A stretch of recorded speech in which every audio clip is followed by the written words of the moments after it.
He thought she was just passing through, a woman with a broken-down Mustang and a haunted look in her eyes. He fixed her car, refused her money, and figured he'd never see her again.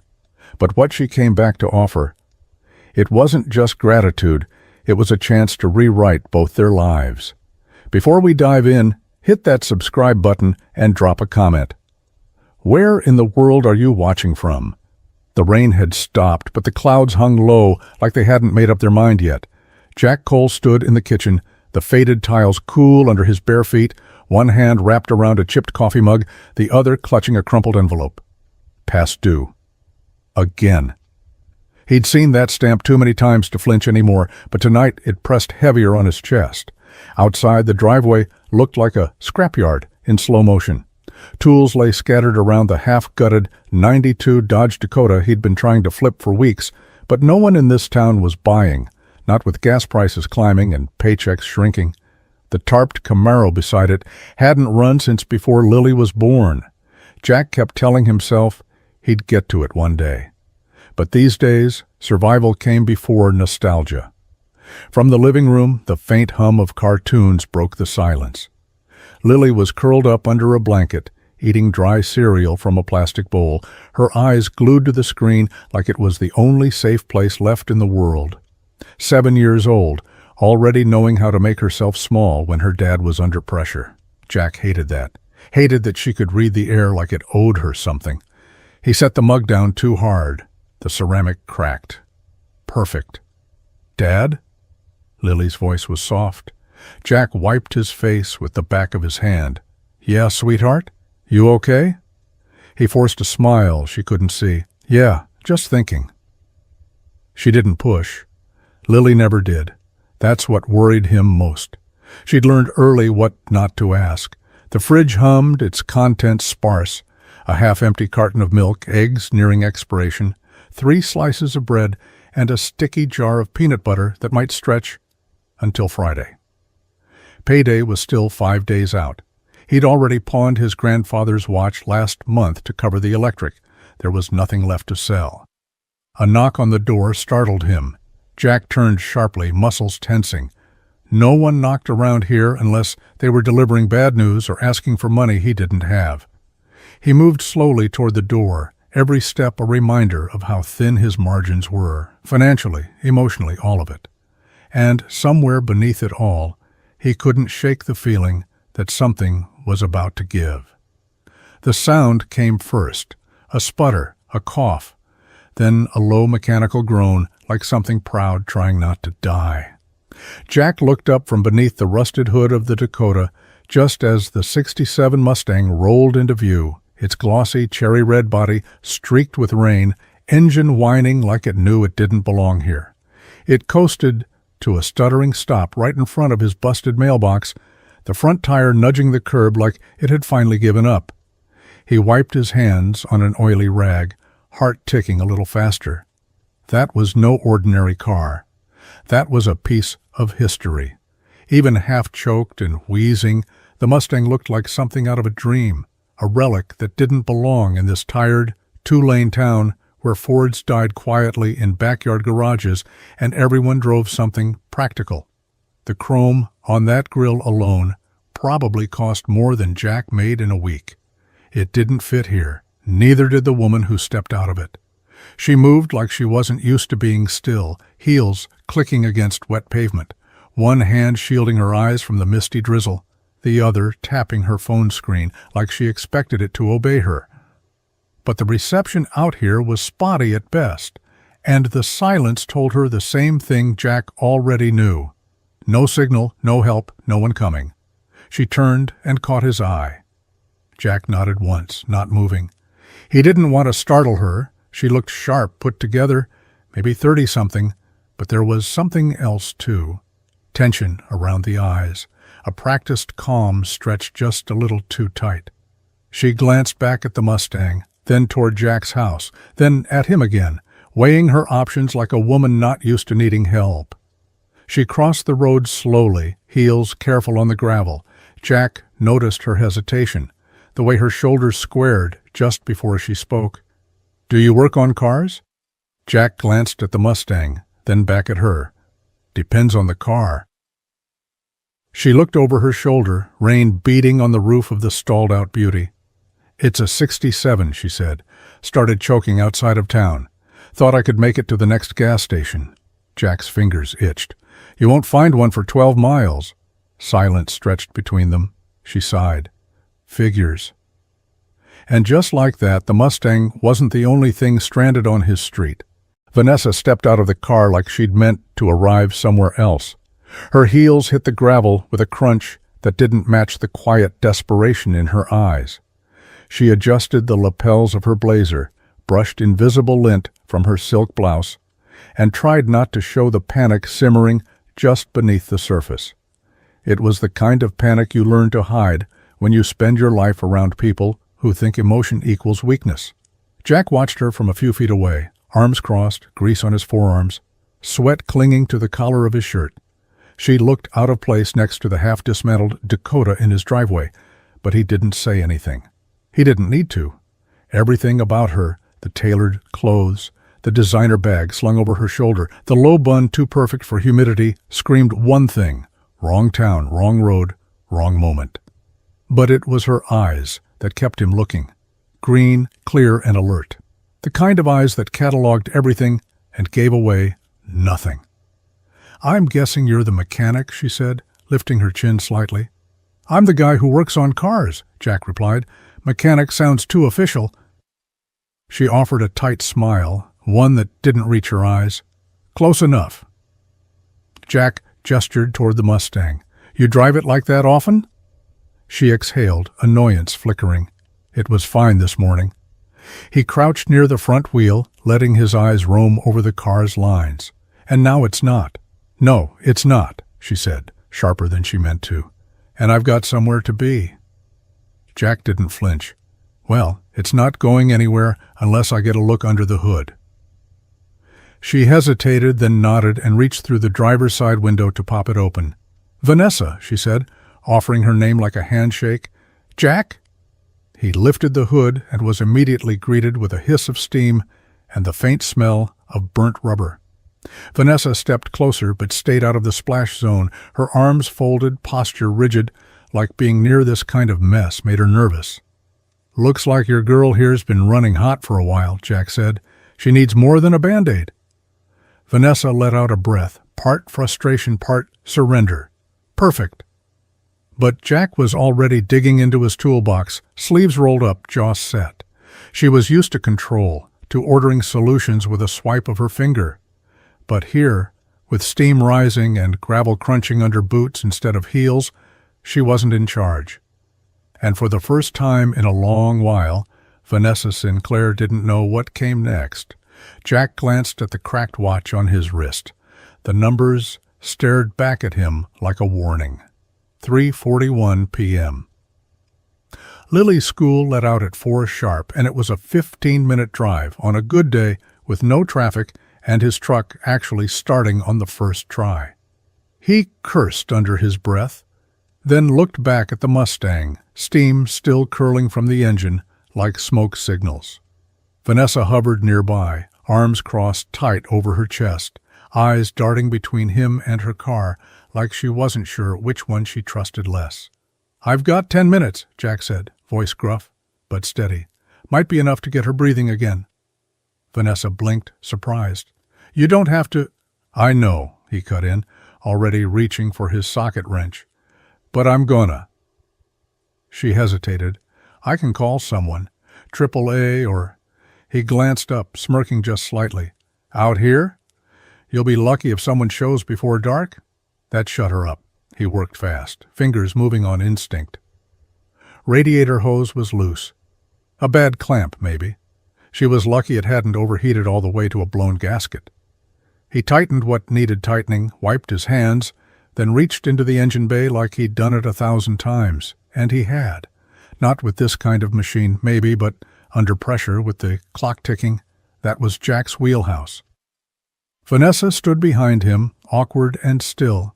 She kept checking her phone, like a signal might magically appear. It didn't. Try it now, Jack called, stepping back. She slid into the driver's seat, turned the key. The Mustang hesitated for half a second, then growled to life, engine purring like it had just needed to be reminded how to breathe. Vanessa looked up at him, visibly stunned. "You actually fixed it." "Told you I was close enough to a mechanic." She stepped out, reaching into her purse without missing a beat. "Let me pay you, I insist." Jack shook his head, already walking toward his truck. "Don't need it."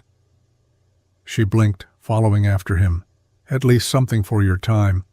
"I'm already late to pick up my kid," he said, opening the driver's side door. "You needed help. I had a wrench. That's the whole story." And with that he slid into the truck, turned the ignition twice, 3 times, until the engine grumbled awake.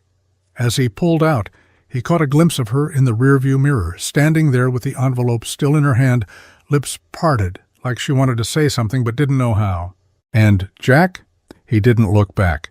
But damn if he didn't feel her watching him the whole way down the street. The Mustang's engine purred like it had been waiting for this moment, for someone to finally treat it right.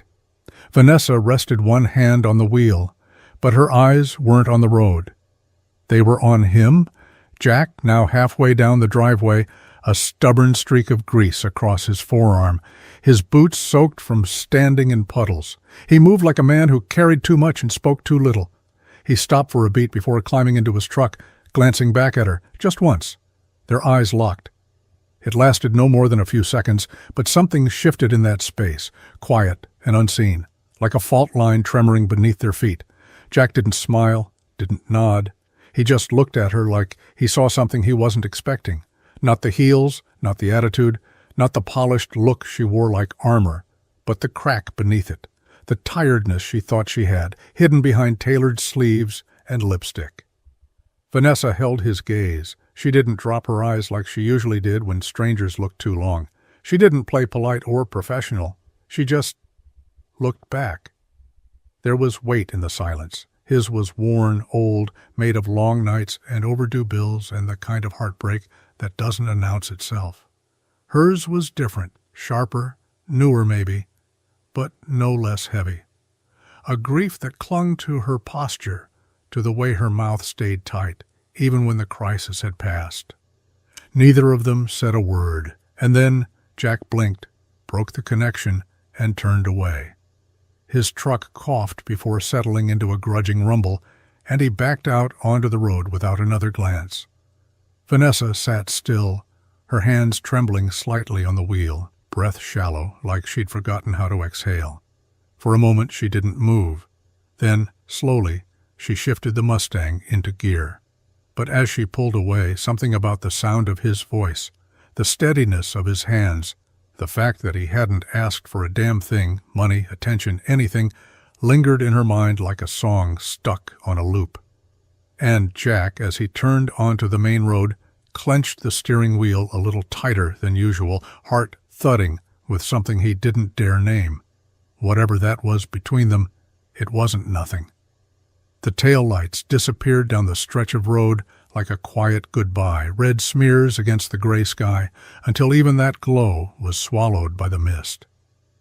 Jack sat in the driver's seat of his truck, engine idling low, headlights slicing through the drizzle. For a second, he didn't move, didn't shift into gear, just stared at the spot where the Mustang had been, the gravel still damp from its tires. He didn't even know her name. And that should have been the end of it. Some stranger with a car and a problem, just like 100 other people who'd pulled up needing help and left with nothing more than a thank you. But this time felt different, and Jack didn't like that it did. He rubbed his hands together, trying to shake the chill that had settled in his bones, not from the rain, but from the silence she left behind. He'd expected her to offer money. He didn't expect the look in her eyes when he refused it. It hadn't been offended or annoyed. It had been something else. Like he'd caught her off guard in a way that had nothing to do with the car. He'd seen people wear exhaustion before, but hers wasn't the kind that came from lack of sleep. It was the kind that came from pretending you didn't need anyone. And that hit too close to home. He made it to Lily's school 5 minutes late. She was the last kid sitting on the bench outside the main doors, backpack in her lap, knees swinging. When she saw him, she didn't frown or complain. She just climbed into the truck, quiet as usual, and buckled in. "Sorry, baby girl," Jack said as they pulled away. "It's okay," she murmured. Then, after a pause, "Was that lady okay? The one with the red car?" Jack blinked, surprised. "You saw her?" Lily nodded. "She looked sad." Jack swallowed, staring out at the road ahead. "Yeah," he said softly, "I guess she did." She was gone now, probably halfway to wherever she came from. He'd never see her again. That's what he told himself. But when he walked back into the house later, still smelling like engine heat and rain, the silence felt different. He stood by the window for longer than he meant to, eyes drifting down the empty driveway. She was gone without a name. And yet she hadn't really left. Not entirely. Jack didn't notice the envelope until the next morning. The rain had stopped sometime during the night, leaving the air heavy and damp.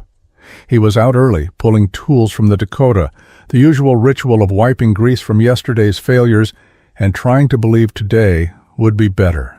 That's when he saw it, wedged in the corner of the Mustang's back seat, half crumpled, barely visible through the fogged window. The car was gone, of course, but the envelope was not. It had fallen out of Vanessa's purse, maybe, or slipped from wherever she kept her private things. It wasn't addressed. No stamp, no markings, just a weathered manila sleeve with a faint crease down the center and something, paper, a few pages maybe, tucked inside. Jack turned it over in his hands like it might reveal a clue. It didn't. He set it on the workbench, but it kept catching his eye. Every time he tried to get back to the Dakota's busted timing belt, his gaze drifted back to the envelope. It didn't belong here, just like she didn't, just like that Mustang didn't.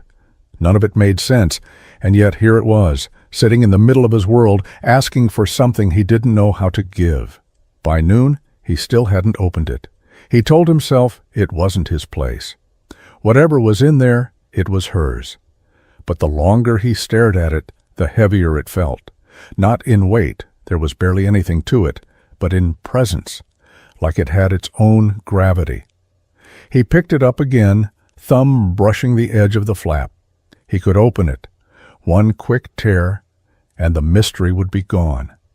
Maybe it was nothing, just notes, receipts, junk mail, but something about the way she'd looked at him yesterday told him this was no accident. She hadn't meant to leave it, but maybe part of her wanted it to be found. He exhaled sharply and set it down again, harder this time. No, not his. But he couldn't throw it away either. So he slid it into the top drawer of the old filing cabinet next to the door, next to faded warranties and unpaid invoices. He closed the drawer with a soft clunk, but the envelope stayed loud in his mind. He didn't know when or if he'd see her again. But now, he had something she'd left behind. And that meant the story wasn't quite over. Not yet. Dinner was quiet except for the scrape of forks and the distant hum of the dishwasher struggling to do its job. Jack sat across from Lily, pushing green beans around his plate while she nibbled on a grilled cheese, legs swinging beneath the table. The living room lights flickered once, just a blink, but long enough to make Jack glance toward the breaker panel like it had personally insulted him, another thing he couldn't afford to fix. Lily chewed slowly, watching him. She didn't speak right away. She never did when something mattered. "Dad?" she said finally, voice soft. "Yeah?" He didn't look up. The lady with the red car, who was she? Jack's fork stopped moving. He glanced at her, then back down. "Just someone passing through. Her car broke down. I fixed it." Lily squinted, unconvinced. "She was pretty." Jack smirked at his plate. "Was she?" "Yeah, like the ladies on the TV shows. But she looked sad." Lily tilted her head, brow furrowed. "Why was she sad?" Jack sighed, leaned back in the chair. "I don't know, baby. Sometimes people carry stuff you can't see. Doesn't always mean they want to talk about it." Lily nodded, absorbing that like she always did. A quiet sponge in a too loud world. "She left something in the car, didn't she?" Jack blinked. "What makes you say that?" I saw you bring something in from the driveway. You looked at it like it was a secret." He paused, then pushed his plate away. "It's just an envelope. Nothing important." Lily shrugged, unconvinced but unwilling to press. She wasn't nosy, just observant. Too observant sometimes. She saw things Jack didn't want her to, like how his hands trembled after phone calls from the bank, or how he stared at the garage ceiling some nights instead of sleeping. "She gonna come back?" she asked. Jack didn't answer right away. "Probably not," Lily frowned. "I think she will." He looked at her, really looked. This little girl with her mother's eyes and more sense than most adults he knew. Why's that? Because people don't leave stuff behind unless they want a reason to come back. And just like that, she returned to her sandwich like she hadn't just dropped a truth he didn't know how to carry. Jack stared at her, silent, the envelope still locked away in the drawer, burning a little hotter than it had before. The week dragged like wet denim. Jack filled it with busted radiators and oil changes that paid half what they were worth. He kept the envelope sealed in the drawer, but every time he passed it, something in him twitched. Curiosity, guilt, maybe both. Nights were the worst. After Lily fell asleep and the hum of the fridge was the only sound in the house, he'd sit at the table with a cold beer and think about green eyes and silence, heavy with things unsaid. She didn't come back. Not Monday, not Thursday, not even the weekend. He told himself he'd imagined whatever passed between them, that she belonged to a different world and had already forgotten him. Until Tuesday afternoon. He was hunched over the Dakota's engine again, half cursing the rusted bolts and half hoping they gave him a reason to throw a wrench, when the familiar low purr crept into his driveway. He didn't look up at first. Couldn't. He knew that sound. The Mustang wasn't fixed so much as resurrected, and it moved like it knew it. When he finally stood, the sun caught the windshield just right, and there she was. Vanessa stepped out, heels softer this time, her hair loose around her shoulders instead of tied back in a tight bun. She looked different, less polished, maybe, less armored, but her eyes, those were the same, focused, unreadable, burning with intent. Jack didn't move. He wiped his hands on a rag and waited. She didn't smile, didn't flinch. She walked straight up to him and stopped a few feet away, the same way she had last time. But this time, her gaze didn't flick to the car. It stayed on him. "I didn't come back for the car," she said quietly. Jack raised an eyebrow. "Didn't think you broke it again." "I came back because I owe you a conversation," she said, her voice low but steady, "and maybe more than that." Jack narrowed his eyes, unsure where this was going. "You drove all the way out here to talk?" Vanessa looked around the driveway, at the tools, the dirt, the life etched into everything he touched. Then her eyes found his again. "No," she said. "I came back to offer you something that might change everything, if you're willing to hear me out." The breeze carried the scent of motor oil and coming rain. Jack didn't answer. Not yet. But he didn't turn away either. Jack stood still, his arms crossed, as Vanessa's words hung in the air between them. The offer, too clean, too polished, felt like a foreign language he'd heard but never learned to speak. He stared at her, unsure of what to say, unsure of what to feel. It was all too much, too fast, and something about it scratched an itch he didn't want to acknowledge. "You're serious?" he asked, the words coming out more hoarse than he intended. Vanessa didn't flinch. She stood taller, eyes locked on his, the weight of her offer settling around them both. "I'm serious. I want you to run a full-service restoration shop. Vintage cars. Your specialty. My specialty. We could turn this into something real. I believe in what you do, Jack. I've seen it in every piece of work you've ever touched." Her words felt too big, too high for someone like him. Jack didn't know how to respond. His hands, still rough with grease from fixing his own broken-down dreams, clenched at his sides. "And you think I'm going to just walk away from this?" He motioned vaguely to the rusting heap of cars and tools strewn across his yard. "For something I can't even see?" I don't trust easy promises. Vanessa's gaze softened just a fraction. She stepped closer, close enough that Jack could smell the faint hint of her perfume, the sharp scent of someone who'd spent the day in meetings, not under cars. It's not a promise, Jack. It's a chance. A real one. You're stuck here, in this little corner of the world, fixing cars for nothing when you could be building something that matters. You don't have to live like this forever. Her words cut deeper than he wanted to admit. He'd spent his whole life running this garage, fixing broken things, making ends meet one stubborn repair at a time. What was the point of changing now? You don't get it, he muttered, stepping back, putting distance between them. I've been working on this place for years. I can't just drop everything and follow some dream you're offering. Vanessa's expression didn't shift. She didn't look like she was trying to convince him anymore. She looked like she was waiting for him to see what she saw. It's not a handout, Jack, she said, voice steady now. It's a partnership, a real opportunity, and I'm offering it because I believe you can do something with it. Jack swallowed hard, the weight of her words pressing into him, making his chest tight. He didn't trust this, didn't trust her, didn't trust the unknown. But there was a part of him, a small, foolish part, that wanted to take it, wanted to believe that maybe, just maybe, he could step into a future that wasn't already written for him. But he wasn't ready for that. Not yet. Not today. I'll think about it, he said, his voice tight, like he was still holding on to something he couldn't quite let go of. Vanessa nodded, her gaze not leaving him. I'll be here when you're ready. And with that, she turned and walked back to her car, leaving Jack standing in the driveway, caught between a life he knew and a life he was too afraid to chase. The next morning, Jack woke up to a message on his phone, just a brief text from Vanessa. Meet me at the lot. I want to show you something. The words were simple enough, but the knot in his stomach told him that the easy part of this was over. He left the house with only a grunt of good morning to Lily, who was still buried under the covers, probably dreaming up another day of adventure. The truck felt heavier than usual as he drove, the air thick with the weight of decisions he hadn't made yet. He wasn't sure what to expect, but he was pretty sure he wouldn't like it.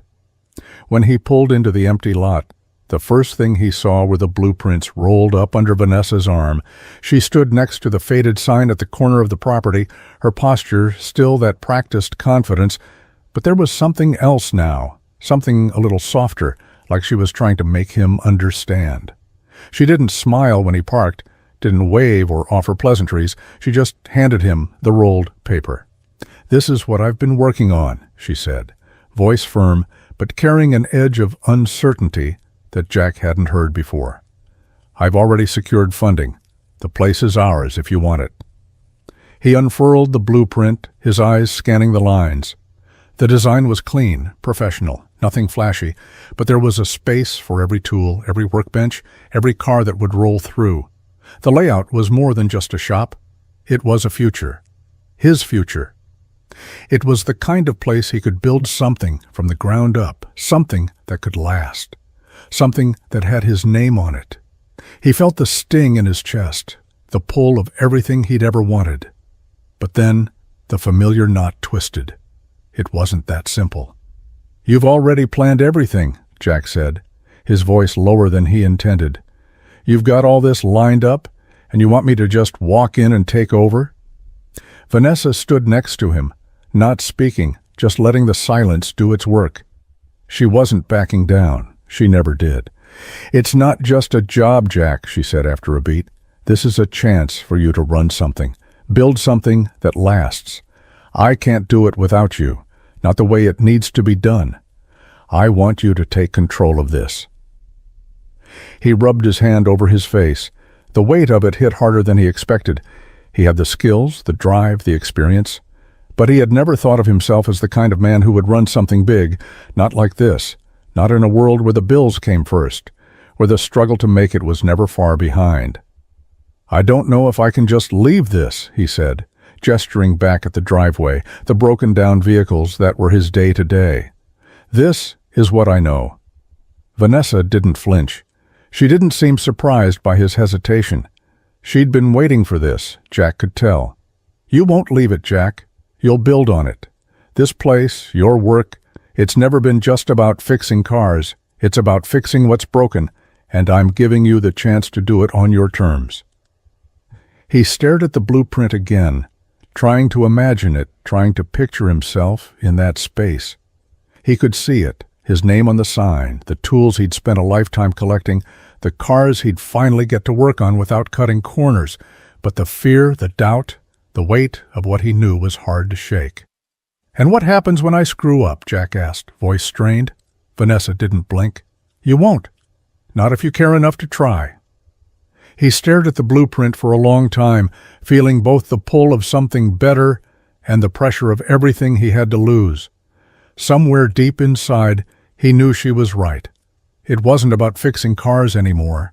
It was about fixing himself. Jack folded the blueprint, staring at it one last time before he handed it back to her. "I'll think about it," he said. Vanessa nodded, but there was something in her eyes, a kind of understanding. "Take your time, Jack, but don't take too long." As he drove home, the blueprint sat heavy on the passenger seat, the weight of what could be, the future waiting, just out of reach. Jack sat in his truck, hands gripping the steering wheel like it might slip away from him. The weight of the blueprint on the passenger seat felt like an anchor, pulling him deeper into uncertainty. Vanessa's offer, the idea of the shop, it felt too big for him, like a life he hadn't earned yet. He had spent so many years in this small corner of the world, fixing rust and broken parts, never thinking there could be more. And now, here she was, offering him a chance at everything, but it didn't sit right.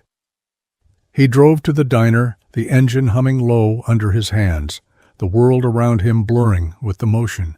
He needed answers, needed to know why her offer had come when it did, why she had picked him of all people. When he pulled into the parking lot, he saw her standing by the door, waiting. She was calm, collected, everything he wasn't. She didn't look surprised to see him. He guessed she had been waiting for this moment, the one where he finally asked what was really going on beneath the surface. "Can we talk?" he said, stepping out of the truck, his voice rough with more than just the cold. Vanessa's eyes softened, but she didn't respond right away. She just let him inside, the clatter of plates and mugs filling the space between them. She motioned for him to sit, and he did, a heavy silence stretching out before either of them spoke. "You're going to have to stop beating around the bush," Jack finally said, his tone sharp. "Why me? Why now? You're talking like you've got this whole future mapped out, but why me? What makes me so special?" Vanessa took a breath, her eyes dropping to the table for a moment before she looked up again. There was something different in her gaze now, a flicker of something buried deep. For the first time, she wasn't the confident, polished woman who had walked into his driveway with an offer. She was vulnerable, maybe even a little broken. "My father was a mechanic," she said quietly. "He wasn't like you, not with his hands. He ran a shop, hired the best people he could find, made it successful. But he never really saw the value in the work. He never saw the art in it. He thought it was just a way to make money. And he didn't know how to fix what was really broken, Jack. I don't think he ever realized he was broken too." Her voice faltered for a second, but she caught herself. Jack stayed silent, watching her. He hadn't expected this. He hadn't expected the grief in her words or the way it softened her. She wasn't just a woman with a plan. She was someone who had lost. "I trust you because you remind me of him," Vanessa continued, her voice steady now, though her hands trembled slightly on the edge of the table. "You don't take shortcuts. You care about what you're doing, even when no one's watching. And I know that because I've seen it. I've watched how you work, how you handle the smallest details like they matter. My father never understood that, but you do. You fix things, not just cars, but the things people don't see, the things they think they've lost." Jack's chest tightened. He hadn't expected her to open up like this. He didn't know how to respond. Everything she said, it cut too close to the kind of life he had always tried to avoid. His whole world had been small, controlled, easy to keep from falling apart. Now she was offering him something bigger, something that could change everything. You trust me because I remind you of him? Jack said, his voice low, still unsure. That's all? Vanessa nodded slowly, her eyes never leaving his. I trust you because you remind me that some things are worth saving, even when they seem like they're beyond fixing. The words hit harder than he expected, and for the first time Jack realized that maybe she wasn't offering him a job at all. She was offering him a chance to rebuild, not just a garage, but everything that had been lost along the way. But it was a chance that scared him more than he cared to admit. Jack walked into the kitchen, the smell of burnt toast hanging in the air. Lily was already sitting at the table, her school bag slung across the chair next to her, the morning light casting a soft glow over her face. She was quieter than usual, her fingers picking at the edge of a napkin, lost in thought. Morning, kiddo, Jack said, setting down the coffee mug, trying to hide the weight of the conversation that still hung in his mind. His mind was a blur. Vanessa's offer, the blueprint, the promises of a life bigger than the one he knew. And the hardest part was knowing that all of it was right in front of him, just out of reach. Lily didn't answer right away. Instead, she studied him for a moment, her gaze steady and sure in a way that made his chest tighten. Dad, she finally said, her voice small but filled with something he didn't expect. You're thinking about it, aren't you? Jack froze. He hadn't meant for her to notice, hadn't meant for her to see it at all. But she always did. Lily had this way of seeing more than any adult gave her credit for. He sat down across from her, rubbing his hands over his face. What do you mean? She looked up at him, eyes wide, a little sparkle of excitement in them. The lady with the red car. You're thinking about her offer, about the garage. You're thinking about taking it, right? Jack didn't know how to respond. She was too smart for her own good, too aware of things that didn't belong in a kid's world. His first instinct was to downplay it, to tell her that it was just an idea, something that wasn't even real, but he knew that wasn't the truth. Yeah, I'm thinking about it, he said quietly, his voice unsteady. Lily's face lit up. She threw her arms wide, the excitement filling her like she was about to burst. You should do it, Dad. You always help people. You fixed so many cars and helped so many people, and you never ask for anything. Maybe it's your turn to be helped. The words hit him like a punch to the gut. His throat tightened, and for a moment he couldn't speak. Lily's belief in him was simple and pure, and it cut deeper than any of the doubts he had. She believed in him when he could barely believe in himself. Maybe it's time for you to have something good too, Lily said, leaning forward, her eyes filled with the kind of hope Jack hadn't seen in a long time. Jack swallowed hard, his emotions tightening in his chest. This little girl, with all her innocence and love, was giving him something he didn't think he deserved. But for the first time, it felt like maybe she was right. Maybe he wasn't supposed to do it all alone. Maybe, just maybe, he could let someone else help him. Maybe it was time to stop running from the opportunity he'd spent his whole life too afraid to take. He nodded slowly, his voice thick. Maybe you're right, kiddo. Jack sat in his truck staring at the empty lot across the street, the same lot Vanessa had shown him the blueprints for, the same lot that could become everything he'd ever dreamed of. But it wasn't just a piece of land to him. It was a leap into the unknown, a risk that felt like it could swallow him whole.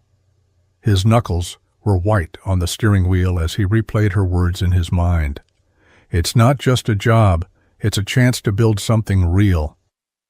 The morning was quiet, the kind of stillness that always made Jack's thoughts louder.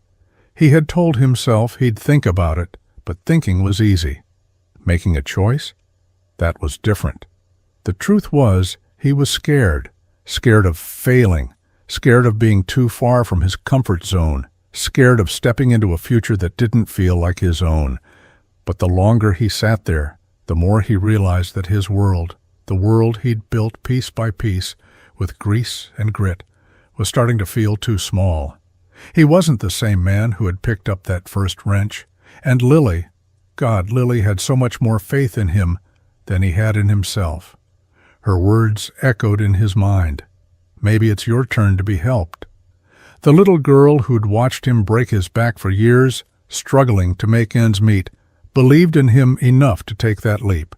And maybe, just maybe, he had to believe in himself, too. He turned the key, the truck starting with a familiar rumble, and drove across the street to the site. His heart pounded louder with every inch closer. The lot was nothing more than dirt and broken pavement right now, the old chain-link fence sagging at the corners. But he could see it, even if he wasn't ready to admit it, what it could be, what it would become. His hands, stained with oil and years of labor, clenched around the wheel as he parked, the sound of gravel crunching under the tires too loud in the silence. Vanessa was already there, standing by the makeshift sign that marked the property. She looked up when he pulled in, no surprise in her eyes. She was patient, waiting for him to make the move she knew was coming. Jack stepped out of the truck, his boots crunching on the gravel as he approached her. His chest felt tight, like there was too much air in his lungs. He didn't know what to say, didn't know how to take the first step into something that felt so big. "So, you want me to take a look?" he asked, his voice rough, like it had been too long since he'd spoken with real conviction. Vanessa nodded, a quiet smile tugging at the corner of her lips. "Yeah, I do. I think you'll see it too." He hesitated, his gaze drifting over the space. The blueprints, the plans, everything she'd promised, it was right there in front of him. He let out a breath, his shoulders relaxing just a fraction. "All right, I'll take a look." For the first time he felt something stir, something other than fear, something that might have been hope. The lot was quieter than Jack expected. The hum of traffic from the nearby street faded behind the rusted chain-link fence, leaving only the sound of wind moving through the grass and the occasional scrape of dry branches against the cracked pavement. It was nothing but open space and dirt, just a canvas waiting for something to be painted onto it. But Jack could already see it, the building, the lifts, the rows of cars waiting to be restored. Vanessa stood beside him, arms crossed, watching him as he took it all in. She didn't speak, letting him process the way the place felt. Empty, sure, but full of possibility. It felt bigger than anything Jack had ever done before, bigger than he ever thought he could handle. But with each breath he took, the doubt crept further into his mind. He wasn't sure how to start. He wasn't sure where to begin. He turned to her. "You've got a lot of faith in me, don't you?" Vanessa's eyes didn't leave the lot, but he saw her smile out of the corner of his eye. "I don't think you realize how much you've already done," she said quietly. "This place, this could be everything you've wanted. It could be everything you've been holding back from." Jack felt his chest tighten at her words, his breath catching for a moment. He'd spent so many years fixing other people's broken things, bending his back over tasks that barely kept his family afloat. And now she was standing here, telling him that all of it could lead to this. A place with his name on it, where the cars weren't just things to be worked on, but pieces of something bigger. He had been too afraid to even dream of it. He took a few steps forward, eyes scanning the empty lot. "It's a hell of a project," he said, the words heavy in his mouth. "I don't know if I'm the right guy for this." Vanessa took a few steps beside him, her voice soft. "I don't think you need to be the right guy. I think you're the only guy who can do it." She looked at him then, her gaze steady. "You've been fixing things for years, Jack, fixing cars, fixing people's lives, keeping everything together. But now it's time to fix something for yourself." Jack's throat tightened at her words. He ran a hand through his hair, letting out a slow breath. She was right, and that was the part that scared him the most. This was his chance to finally take something he'd spent his life building and make it his own. The thought felt too big, too impossible. But as he stood there in the quiet of the empty lot, something inside of him stirred. It was faint at first, like a whisper, but it grew louder, a steady pulse that echoed the rhythm of his heart. Maybe he didn't know all the steps to get there. Maybe he didn't have all the answers, but he knew he wanted to try. For once, he wasn't just fixing cars, he was building something that mattered, something that could last. He turned to Vanessa, his voice firmer now. "All right, Let's do it." The sun was low in the sky, casting a soft golden light across the lot. Jack stood at the far edge, his boots grinding into the gravel, his hands buried in his jacket pockets as he watched Vanessa walk slowly toward him. She had the envelope in her hands again, the one that had been tucked away in the back seat of her Mustang. Jack hadn't thought much of it when he first found it. A stray letter, maybe something insignificant? But the longer he'd held on to it, the more it seemed to pull at him, like it was part of something bigger, something he wasn't seeing yet. Vanessa stopped a few feet away, her eyes fixed on the envelope like it held a piece of her she wasn't ready to share. She didn't look at him right away. Instead, she stared down at the letter for a long moment, fingers trembling slightly as she adjusted the folds of the paper. "Do you ever feel like there's something in your past that you can never quite shake off?" she asked, her voice low, a quiet vulnerability threading through the words. Jack didn't answer immediately. He just watched her, feeling the weight of her words settle between them. She wasn't just talking about the lot anymore. She wasn't just talking about cars. She was talking about herself, about the things she carried with her, the things she didn't let anyone see. Vanessa exhaled, her eyes still on the letter. "My brother was a lot like you, a car enthusiast. He could rebuild anything, loved getting his hands dirty. We grew up in this world of engines and machines, and he was the one who always believed that it was more than just fixing things. He believed that it was about giving things new life, about seeing the potential in the broken parts." She finally looked up at him, her gaze piercing, like she was searching for something in his eyes. "That letter was from him, the one you found in the Mustang." Jack didn't say anything. He could feel the tension in the air, the heaviness of her words settling over him like a blanket he didn't want to feel. She was opening up, showing him something that had been hidden for a long time. And part of him wanted to pull away, to tell her that he wasn't ready to carry that burden for her. "He passed away a few years ago," Vanessa continued, her voice shaking now. "And that letter was the last thing he ever wrote to me. He was supposed to come home that weekend, but he never made it." The silence stretched, heavy and thick. Jack could feel the weight of her grief, the pieces of her past that she'd kept buried for so long. He didn't know what to say. He didn't have the right words. But he knew in that moment that he wasn't just holding a letter. He was holding the remnants of a life she'd lost, of a part of her that was still alive, even if it wasn't physically there anymore. He reached out and took the letter from her hands, his fingers brushing hers, and he didn't know why, but something inside of him ached to give it back. He didn't need to know the details. He didn't need to understand everything. But he could see it, the love, the loss, the weight of everything she carried, and in that moment it felt like the only thing that mattered was giving her back the part of her past that she'd left behind. "I'm sorry," Jack said, his voice rough, "but you need this more than I do." He handed it back to her, their fingers lingering for a brief moment, and when she looked up at him, there was something different in her eyes, something softer. She didn't say anything. She didn't need to.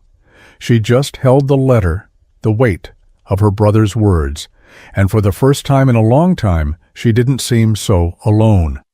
Vanessa stood there for a long time after Jack handed her the letter, her fingers still wrapped around the paper, as though it could somehow hold all the pieces of her past together. Jack didn't speak. He didn't know what to say. But he could feel the shift in the air, the quiet sadness that clung to her like a second skin. She finally exhaled, the weight of something unspoken pressing down on her chest. The quiet lingered between them, thick and uncomfortable, until Vanessa took a slow step forward. "Do you remember when you said the Mustang didn't belong here?" she asked, her voice barely a whisper, as though speaking louder might make it too real. She didn't wait for him to answer. "It was my brother's." She let the words fall between them, each one heavy with more meaning than she could explain. "He built it from the ground up, every detail, every part." Jack felt his chest tighten at the way she said it, like the Mustang was more than just a car, like it was a living, breathing thing that carried all of her brother's spirit inside it. He was obsessed with it, Vanessa continued, her voice thick now, raw. It was the one thing he loved more than anything or anyone. It was his way of proving something. I never really understood it, but when he died... Her voice faltered, and she looked down at the letter again, her fingers trembling as she folded it carefully. Jack's heart ached at the vulnerability in her voice, the way she was unraveling right in front of him, revealing pieces of herself she hadn't shared with anyone before. "The Mustang was in the accident with him," she said, her words jagged now, like they were clawing their way out. "He never made it out, neither did the car. It was wrecked beyond repair." She paused, the silence stretching between them, as she gathered herself. "But when I saw it for the first time again, after all these years, something about it, I couldn't let it go. Not because of the car itself, but because it's the last thing he touched, the last thing he left behind." Jack didn't know what to say. He couldn't imagine losing someone like that, someone who had been such a part of her life, someone whose presence still lingered in the smallest of things. He watched as she stood there, her eyes distant, her expression clouded with memories of a time that felt like it had been too long ago, yet still so close. "I don't want to fix it, Jack," Vanessa said suddenly, her voice raw. "Not the way you might think. I don't want to make it like new. I just need it to live again, you know? Like it matters, like he mattered." Jack's throat went dry, and he felt the weight of her words sink into him. He could see it now. The Mustang wasn't just a car. It was a bridge to her brother, a connection to the past that she couldn't let go of. It was the only piece of him that had survived, and that was more than enough reason to keep it alive. "I get it," Jack said, his voice thick with understanding. "I get why you don't want to let go of it." Vanessa finally looked up at him, her eyes wet but steady. She nodded slowly, the weight of everything she had said settling into the space between them. For a moment, neither of them spoke. They didn't need to. But Jack knew one thing. He wasn't just fixing a car anymore. He was fixing a part of her, something that had been broken long before he ever met her. And maybe, just maybe, he was fixing himself too. The sketches started with just a few lines, simple, tentative strokes on the scrap paper that Jack always kept by his workbench. But as the days passed, they grew bolder, more detailed, as if the design itself was taking shape, pushing him forward, whether he was ready or not. Jack hadn't planned on working on the shop. He hadn't planned on any of it. But now, sitting at the same desk where he had spent so many nights fixing other people's cars, he was sketching something that could be his, something that could change everything. He had always been good with his hands, fixing broken engines, mending things that didn't work anymore. But this was different. This wasn't just about a car or a garage. This was about rebuilding his life, about giving himself something real for once. He leaned in, focused on the lines he was drawing, but the quiet hum in the background, the sound of the door opening and closing, kept pulling his attention. Vanessa had started showing up more often. At first, it was just to drop off paperwork or discuss the next steps, but now she seemed to just be there, watching him. It wasn't uncomfortable. No, it was something else entirely. She wasn't hovering, wasn't rushing him. She was simply present, like a quiet force in the background. One afternoon, she stood in the doorway of the garage, arms crossed, watching as Jack meticulously added another curve to the design. He didn't notice her at first, too focused on the way the angles fit together, too immersed in the world he was trying to build. When he finally looked up, she was standing there, her eyes soft, not with expectation, but with something else. Admiration, maybe. Hope. "You're really doing it," she said, her voice quiet but full of meaning. Jack didn't respond right away. He leaned back in his chair, rubbing his hand over his face, feeling the weight of exhaustion settling in. "I guess I am." Vanessa smiled, her eyes narrowing slightly. "I always knew you could." There was a softness in her voice, a trust he hadn't heard before. And for the first time in days, Jack didn't feel like he was pretending. He wasn't faking his way through this anymore. He was building something that mattered. And it wasn't just for him.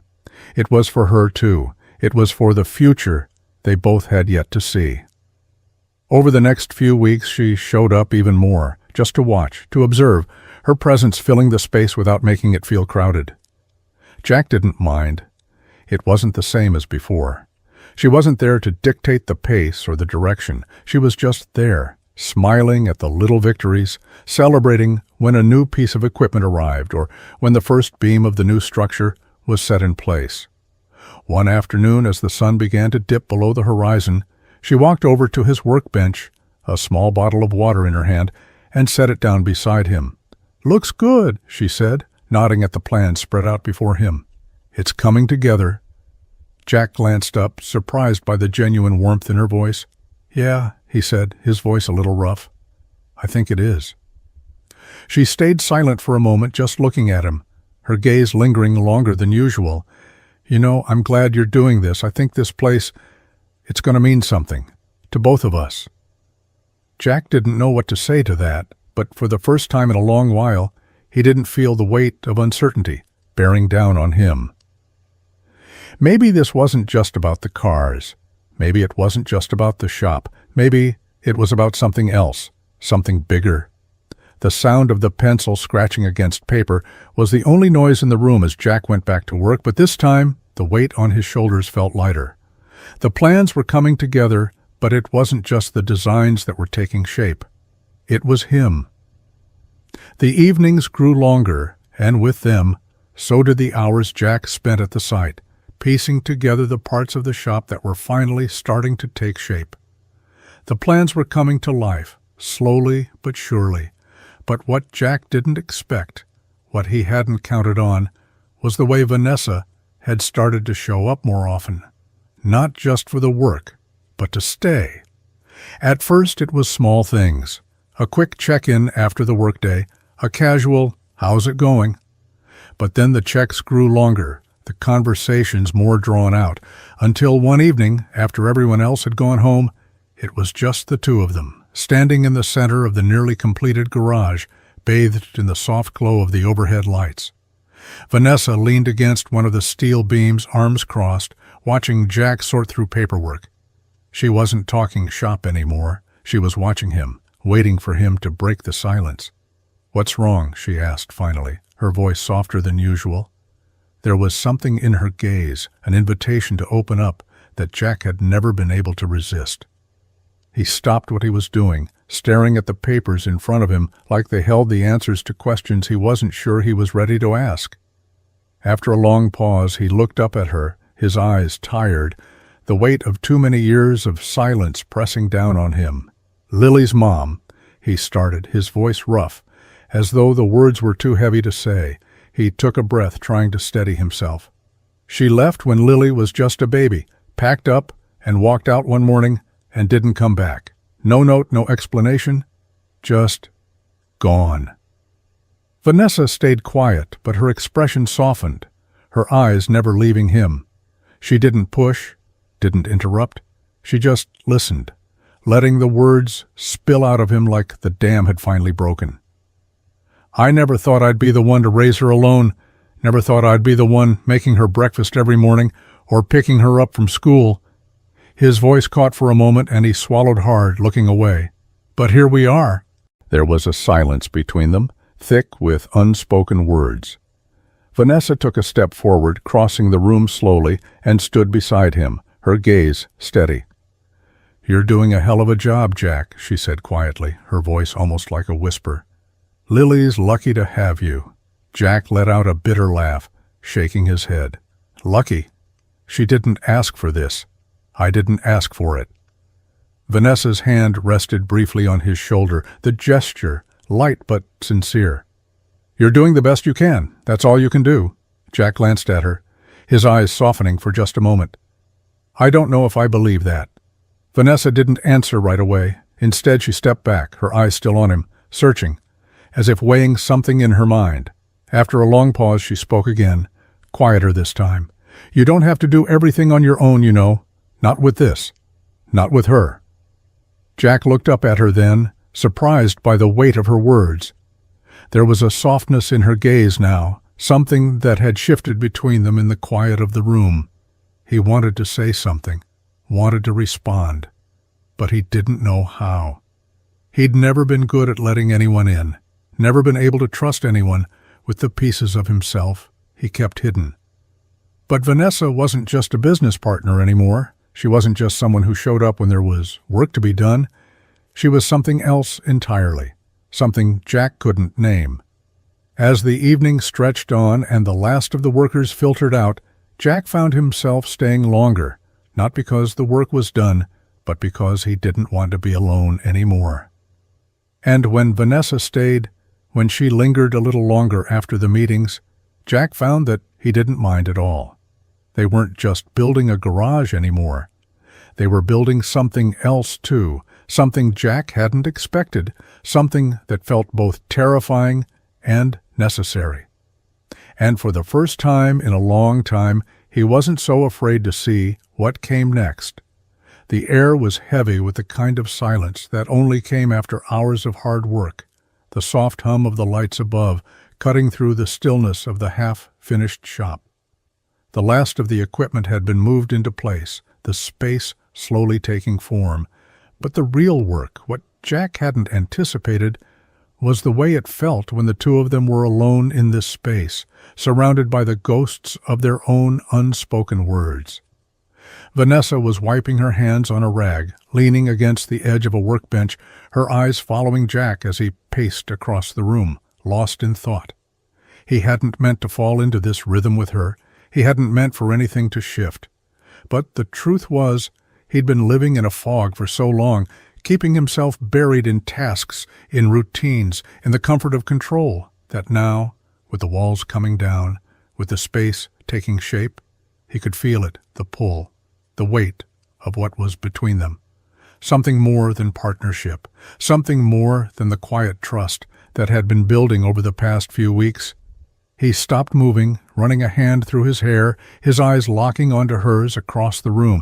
There was something different about tonight, something electric in the air. She had this look in her eyes, soft and steady, watching him like she wasn't sure how far he was willing to let things go. Jack shifted on his feet, and Vanessa pushed off the workbench, taking a few slow steps toward him, her gaze never leaving his. It wasn't supposed to happen like this, not now. Not when his life had been nothing but a series of repairs, of fixing what was broken, and never letting anything get too close. He wasn't ready for this. He wasn't ready for her. When she reached him, she didn't speak, just stood there, close enough that he could feel her breath on his skin. Her eyes were searching, waiting for him to make a move, to bridge the distance between them that had always been there. But Jack, for all his instincts, for all his longing, froze. He didn't move, didn't lean in, didn't let himself feel what was coursing through him. He could smell the faint hint of her perfume, feel the warmth of her body, and it made his chest tighten. He wasn't ready for this. He wasn't ready to let someone in again, to open up to the possibility of losing everything he had just started to build. Vanessa took a small step forward, her voice barely a whisper. "Jack." Her hand brushed his arm, the touch light but electric. "It's okay." His throat was dry. The words didn't come. Instead, he pulled away, just enough to break the connection, to put some distance between them. The pain in his chest was sharp, like his body was betraying him, like everything he wanted was just out of reach. He couldn't do this. Not now. Not like this. "I can't," Jack said, his voice rougher than he meant it to be. "I can't do this." Vanessa didn't push. She didn't say anything for a long moment. She just stood there, her face a mixture of understanding and something else, something more vulnerable that he wasn't ready to face.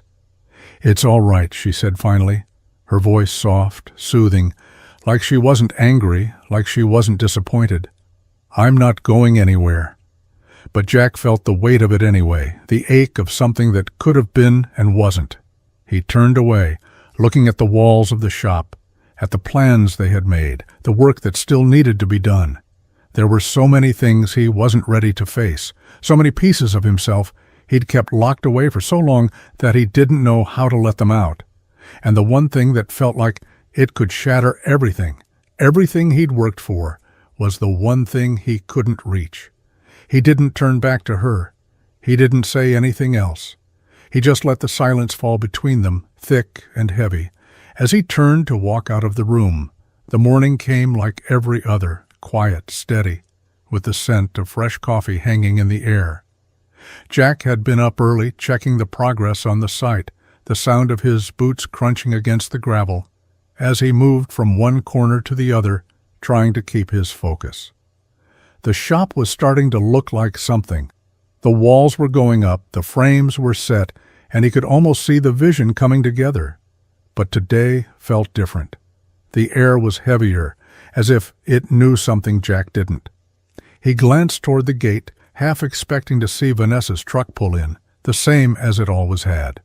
She'd been there every day for weeks now, quietly watching the process, offering suggestions when needed, and staying just long enough to remind him that this project, this chance, wasn't just a dream. She'd been a constant, an anchor he hadn't realized he needed.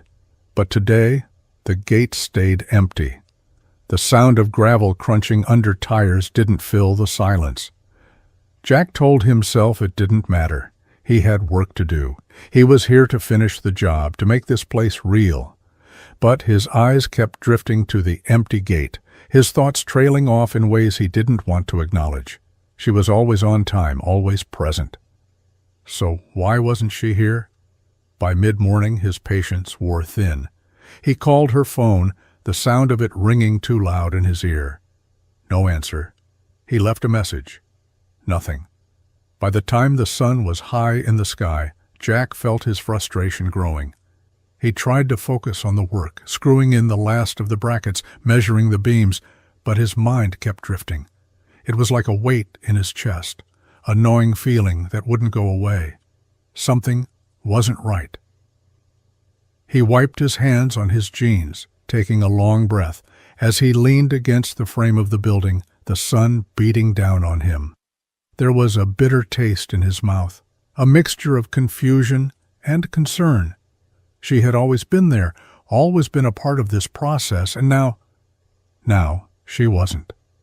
And Jack couldn't shake the feeling that this wasn't just an off day. Maybe she had found something else. Maybe the offer, the shop, it wasn't enough for her. He didn't know. What he did know was that he couldn't get his mind off of it, couldn't get rid of the feeling that something was slipping through his fingers. He tried to go back to the work, tried to drown out the questions in his head with the sound of his hammer hitting nails, the steady rhythm of construction. But all he could think about was the empty gate, the silence she left behind. By the time the sun started to dip low in the sky, Jack was still there, working, no longer with the urgency of someone driven, but with the restless energy of someone who couldn't stop thinking, couldn't shake the sense of loss that he hadn't expected to feel. Vanessa didn't show up, and Jack couldn't help but wonder if he'd ever see her again. Jack stood by the workbench, the cool metal of his tools pressing into his palms as he tried to focus. He had been working non-stop, his hands rough with the kind of tiredness that settled deep into the bones. The site was almost there, the garage slowly taking shape, and he could almost see it in his mind. The place where everything would finally click, where it would all come together. But the nagging feeling in his chest hadn't gone away. The absence of Vanessa was more than just the empty space where her truck used to be parked. It was the silence between them, the unanswered calls, the way things had felt off. She hadn't shown up in days, and now, with the sun beginning to dip behind the unfinished walls of the shop, Jack felt a cold knot forming deep inside him. He wasn't prepared for what happened next. The phone call came at a time when he least expected it, when the day had dragged on far too long, and he thought maybe, just maybe, he'd get some clarity. "Jack?" Vanessa's voice was strained, quieter than usual. "I need you to sit down. I've got something to tell you." His stomach dropped. "What's going on?" he asked, his voice already tight with a feeling he couldn't shake. There was a long pause, and when she spoke again, the words came out slowly, carefully, like she was walking through a minefield. "My board, they're pressuring me to cancel the project." Her voice cracked, just slightly, and Jack felt the sting of it all. "They're saying it's not profitable. They think it's too risky, too expensive for what we can realistically make. They don't believe in it." Jack's grip on the phone tightened. The words felt like a punch to the gut, each one heavier than the last.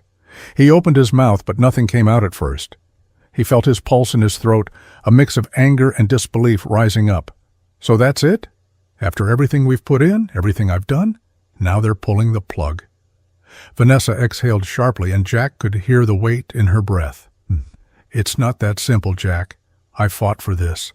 I thought we could make it work, but they're not seeing it the way I do. They don't see what we could build here."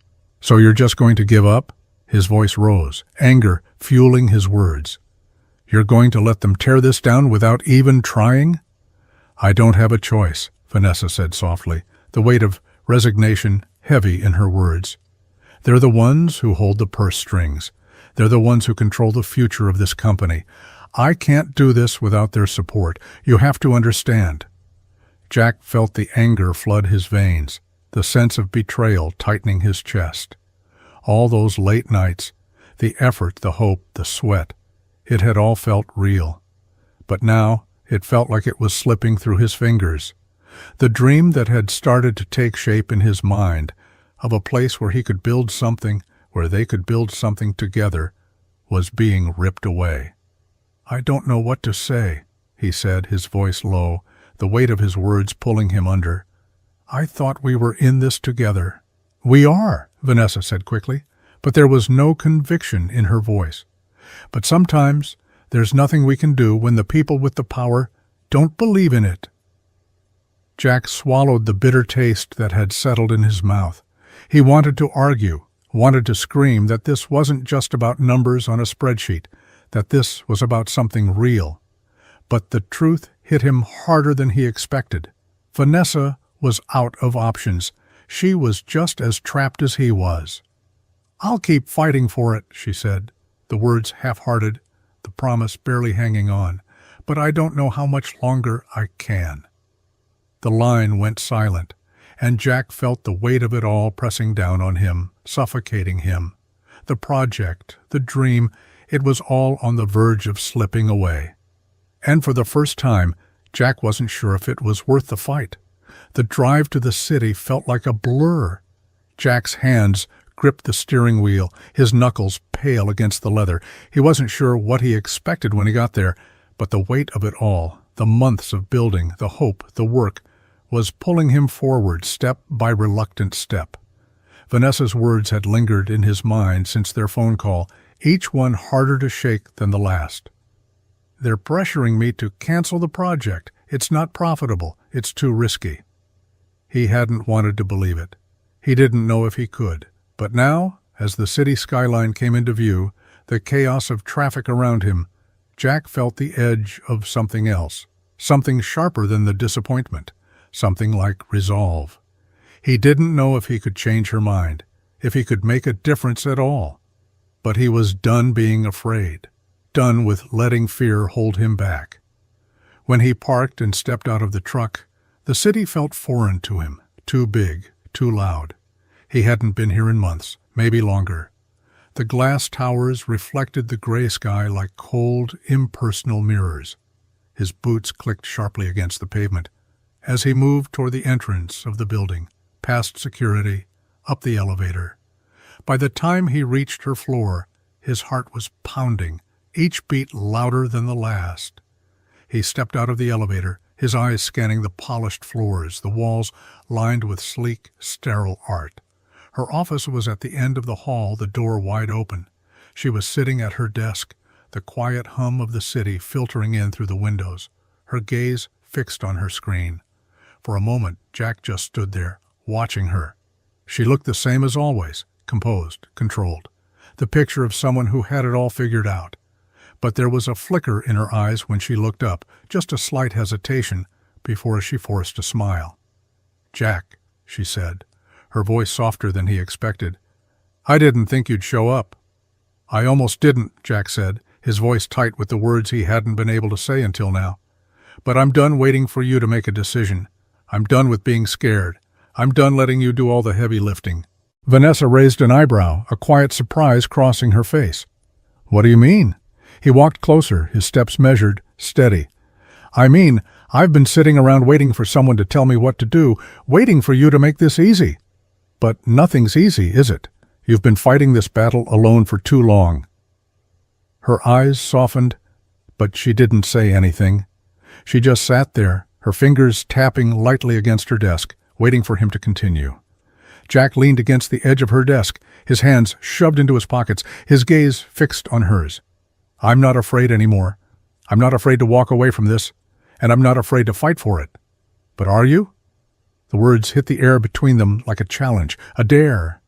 He didn't know what had come over him. Maybe it was the frustration that had built up over months, or the realization that he couldn't keep hiding behind other people's decisions. But for the first time, he felt something shift in him, something that pushed him forward instead of holding him back. Vanessa sat still, her gaze locked on him. She didn't flinch, didn't look away. It was as if she was seeing him for the first time, as if the weight of his words were just beginning to sink in. "You're right," she said quietly, her voice soft but steady.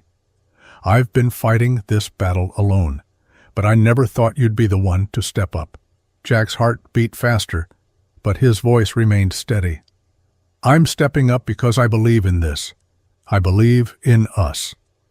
The silence between them felt like it stretched for an eternity, thick and heavy with unspoken things. But for the first time, Jack didn't mind, because this time, he wasn't afraid to stand his ground. Jack sat across from Vanessa, the silence between them stretching long and heavy. The glass of water she had poured earlier sat untouched on her desk, the faint clink of ice cubes the only sound in the otherwise still room. She wasn't looking at him now. Her gaze was trained on something beyond him, something far away, as if she were lost in her own thoughts, trying to make sense of something too big for words. Jack's throat tightened as the weight of her silence pressed down on him. There was so much left unsaid, so many pieces of this puzzle that didn't fit together, and he didn't know how to make it work anymore.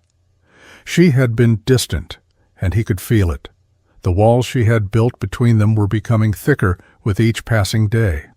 When she finally spoke, her voice was strained, her words barely a whisper, like she wasn't sure she wanted to say them at all. "I didn't just offer you a job, Jack." He froze. The words hit harder than he expected, a weight settling deep in his chest. "What do you mean?" Her eyes flicked up to meet his, and there was something raw in her gaze, something fragile. "I offered you a way out." Jack's stomach dropped. He shook his head, confused. "A way out of what?" Vanessa exhaled slowly, the air between them thick with something Jack couldn't name. She leaned forward, resting her elbows on the desk, her hands pressed together in front of her, like she was trying to hold herself together. "You think this is just about a business venture? About the garage?" "It's not, Jack." Her voice broke on the last word, a tremor running through her that she couldn't hide. "I needed this. I needed to prove that I could fix something, that I could fix me. And I thought maybe I could help you too. But I see now, maybe I was wrong." Jack's breath hitched as he absorbed her words. The tension in his chest deepened, and he felt a wave of guilt wash over him. He hadn't realized how much she had been carrying, how much of herself she had wrapped up in this project. He had thought it was just about the business, just about the work, but now he saw the cracks, the hurt beneath the surface that she had been hiding. "I thought I was helping you," Vanessa said, her voice breaking. She wiped her eyes, quickly trying to push back the tears that threatened to fall. "But you were the one who helped me. You were the one who believed in me. When I was ready to walk away, when I was ready to let everything fall apart, you were the one who stood by me." Jack didn't know what to say. His heart felt heavy, as if it was being pulled in two different directions. He had never realized the weight of what Vanessa had been carrying, how much she had needed this, how much she had needed him. "Vanessa," he started, his voice shaky. "I didn't know." She looked at him, her eyes searching his, her vulnerability laid bare. "I offered you a way out because you gave me one first. You were the one who made me believe that I could do this, that I could move on from what happened, that I could keep going. I thought if I gave you something, if I helped you, maybe I could finally help myself." The silence stretched between them again, but this time it didn't feel like a burden. It felt like a turning point, like something had shifted, like they were finally facing the truth of what had been building between them all along. Jack sat back in his chair, the weight of her words settling deep inside him. He had always thought of this project as just a way out for himself, something to build, something to fix, but now he saw it clearer than ever. It wasn't just about the garage, it was about healing, for both of them. "Maybe we can fix this together," Jack said softly, his voice steady. And for the first time in a long time he believed it. The morning was cool, the kind of quiet that only came after a long night of rain. Jack stood in the driveway, his boots crunching against the gravel, as he stared at the heap of metal that had sat there for far too long. It had always been there, tucked under a tarp that had weathered more storms than he cared to remember. The sight of it stirred something in him, something deeper than just the work, something heavier that settled in his chest. Vanessa stood a few steps behind him, her hands stuffed in her jacket pockets, watching him. The same quiet energy that had been between them for months now hung in the air, both of them knowing what needed to happen but not quite ready to speak it. Jack wiped his hands on his jeans, the tension in his shoulders evident as he reached for the corner of the tarp. His fingers hesitated for a moment, the weight of what this meant pressing down on him. It wasn't just a car. It was the first piece of something bigger, something that could finally be his, something that could finally be theirs. With a sharp tug, the tarp was thrown back, revealing the old Mustang beneath, the car that had brought them here, that had been part of everything, Vanessa's brother, her past, and now, their future. It sat there, weathered and worn, but Jack could see past the rust, past the damage. He could see what it could become, what it had the potential to be. Vanessa stepped forward, her breath catching as she took in the sight of it. Her eyes lingered on the car, a quiet sorrow in them as she stepped closer. "It doesn't look like much," she said softly, her voice a mix of hope and regret. Jack nodded, his hands resting on the edge of the car's hood. "It's not much now," he said, his voice steady, but there was something there, something real that he hadn't allowed himself to feel until now. "But it will be. This is where we start." For a moment, neither of them spoke. The only sound was the distant hum of the city, the faint rustle of the wind through the trees. They were standing on the edge of something, something that was so much more than just this car, this shop. It was a new beginning, a chance to rebuild what had been lost, to create something from the wreckage of their pasts. Vanessa's gaze softened as she took a step closer, her eyes flicking from the car to Jack. "You really think we can do this?" she asked, her voice small but full of meaning. Jack's smile was slow, the weight of everything they had gone through together finally lifting, replaced by something lighter, something like hope. "I know we can." He took a deep breath and began to work, the sound of tools clinking together, the sound of something real starting to take shape. It wasn't just about the car. It was about them. It was about rebuilding something together, about taking the broken pieces of their lives and turning them into something they could finally call their own. As Jack worked, Vanessa watched him, a quiet smile playing at the corners of her lips. She had given him a chance, and now he was giving her one too.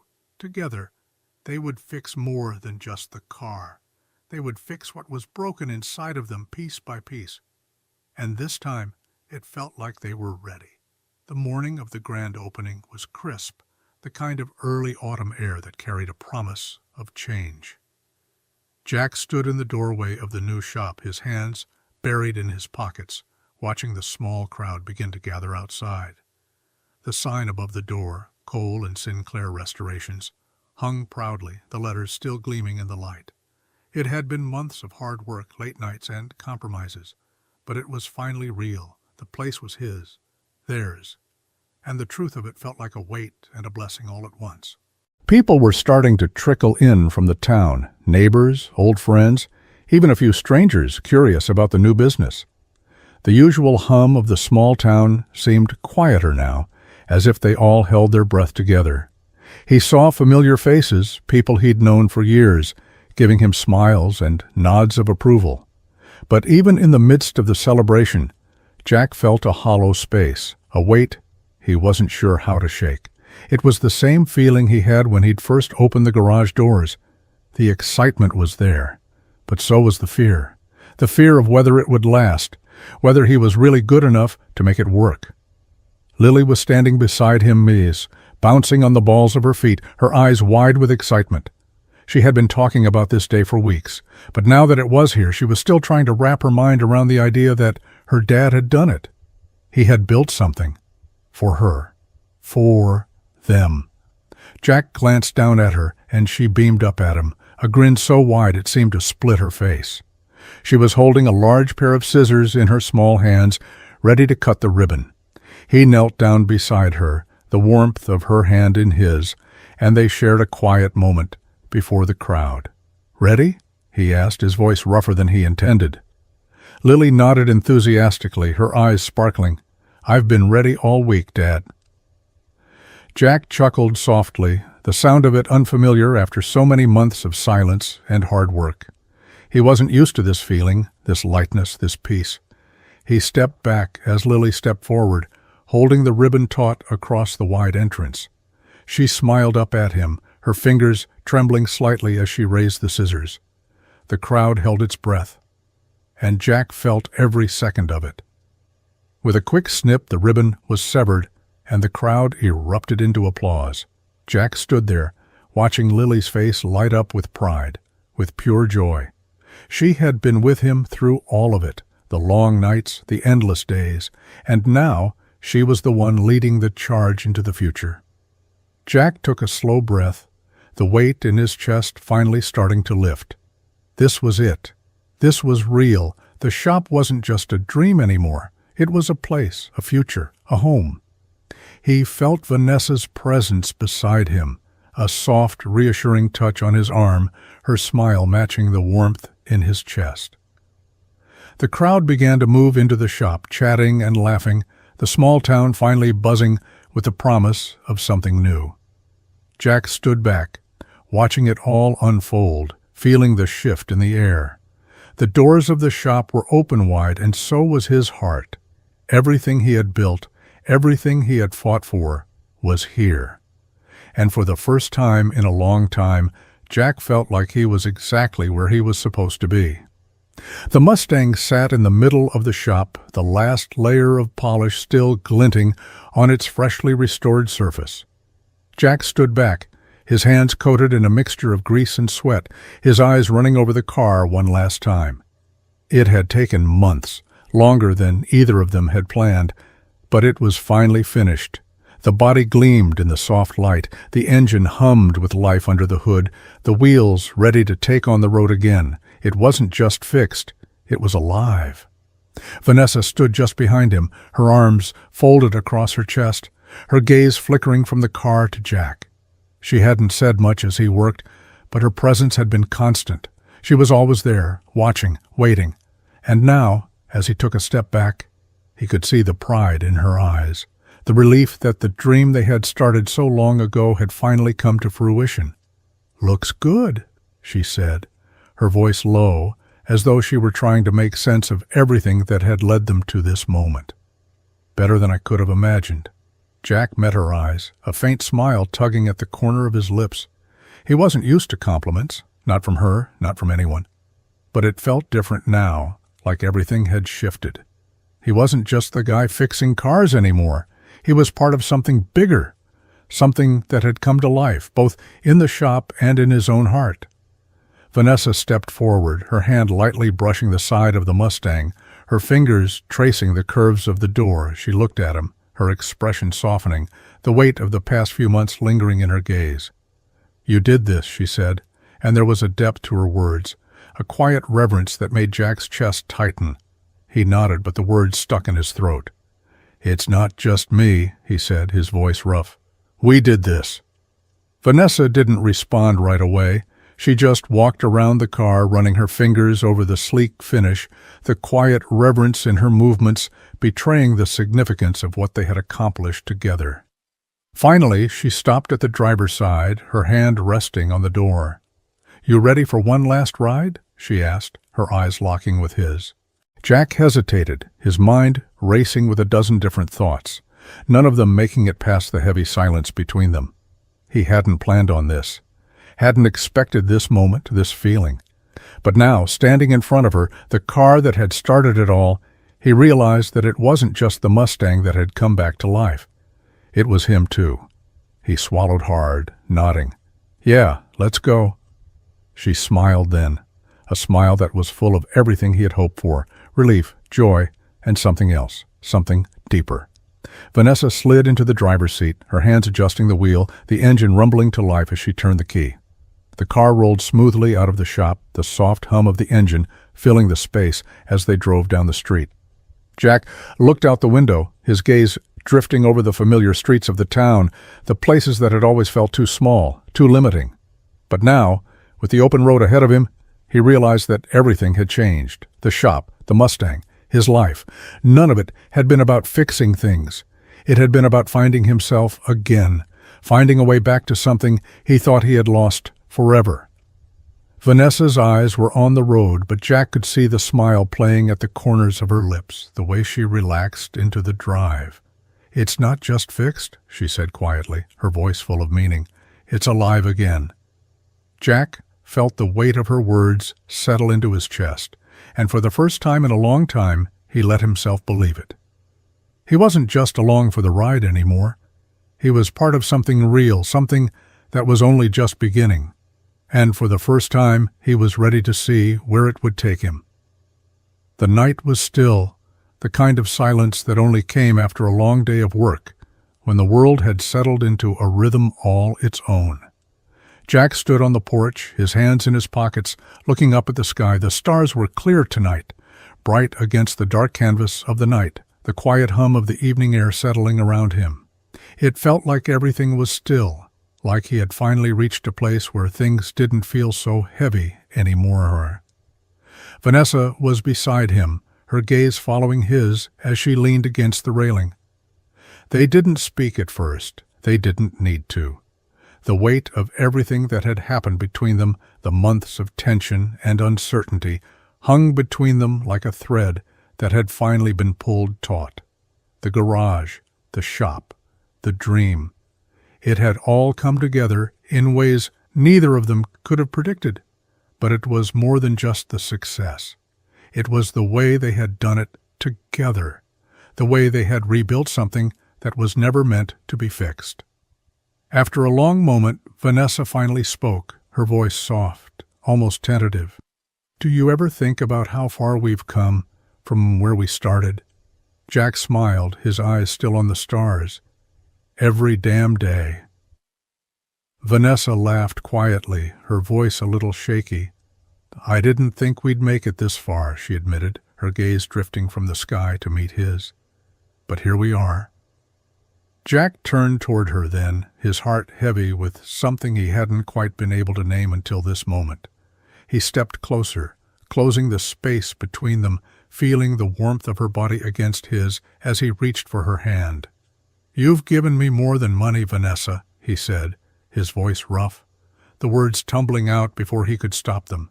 "You gave me back my life." Her breath hitched at his words, and for a moment neither of them moved.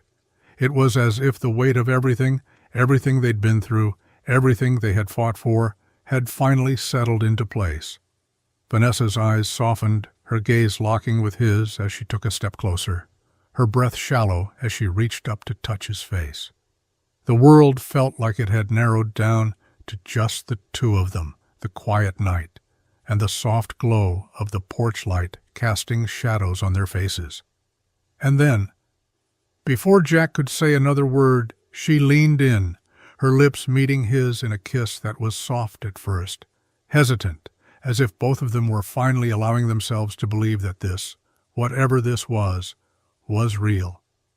The kiss deepened, slow and steady, and for the first time in a long time, Jack let himself feel it, the peace, the relief, the sense that everything had finally fallen into place. Behind them, on the porch, a small voice broke the moment. "Took you long enough." They pulled apart, turning to find Lily standing in the doorway, arms crossed, her lips curving into a mischievous grin. Her eyes sparkled with amusement, and Jack couldn't help but laugh. "Go to bed, kid," Jack said, his voice filled with warmth, the tension of the past few months finally slipping away. But Lily only smiled wider, her eyes dancing with something like triumph.